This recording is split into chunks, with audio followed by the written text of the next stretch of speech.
In this video, we're going to cover how to create an entry in payables for purchasing property, just as an example, something that we're going to have to pay interest over time and record the payment so that we know what our balance is on the account and so forth.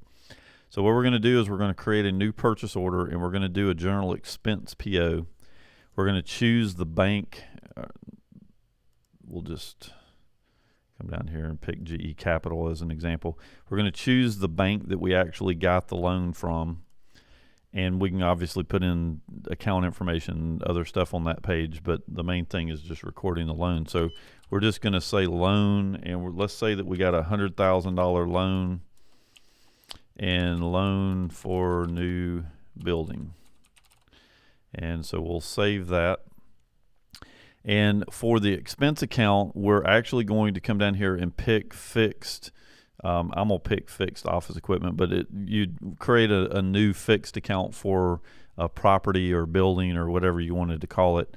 But we'll just pick one that's here. And then we'll go ahead and go to next, and we're going to post this payable. So we're basically creating a purchase order, and what we're going to do is we'll come down here and view the journal ledger entries, and you can see that we've actually added to our fixed equipment account, and then we've created a payable that we owe on that money.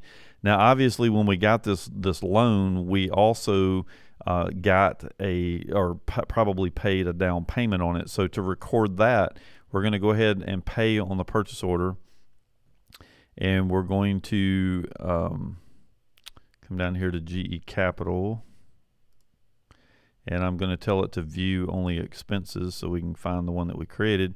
And so let's say that we paid $20,000 down on that particular loan. So we'll tell it to pay this guy, and we're going to pay $20,000 down. And so we're paying our purchase order. We're going to come down here at the bottom and tell it that we paid with a check. We can put in the check number, account number, all that kind of stuff. We're just going to go ahead and submit that.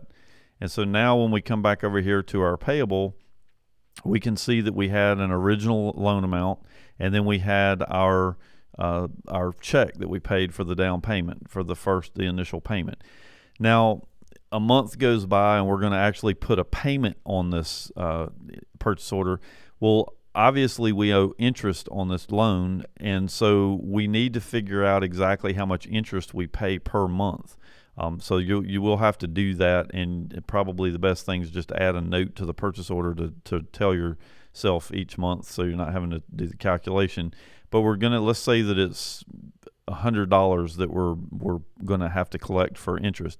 Well, we're going to edit the PO and come over here to the page where we created this line for our loan, and we're going to click this button up here for add expense adjustment.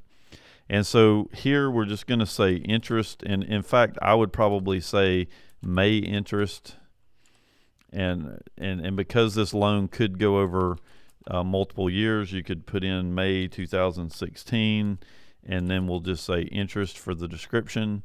And then for our account, we're going to come down here to our expense accounts and find the one that says interest. And I'm just going to pick something here. There is one here that says interest, but I don't want to hunt for it. And we're going to say that the interest is $100. And department we're really not that concerned with on this kind of thing, but we're just going to go ahead and tell it to add that interest payment to the account. And obviously I picked an account that, let's try to pick something else here. One of the jail hits insurance appeal accounts don't. There's departmental accounting's turned on in this demo database, so I have to have department here.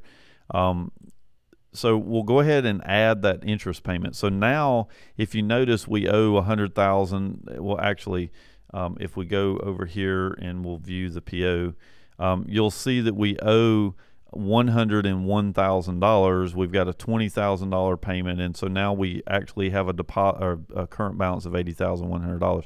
So it's added that $100 to the purchase order as an expense, as an interest expense on this loan. So once we have added the expense or the interest, now all we've got to do is come back over here to pay payables, go back down here to GE Capital, if I can spell. GE Capital. We're going to tell it to look at expense.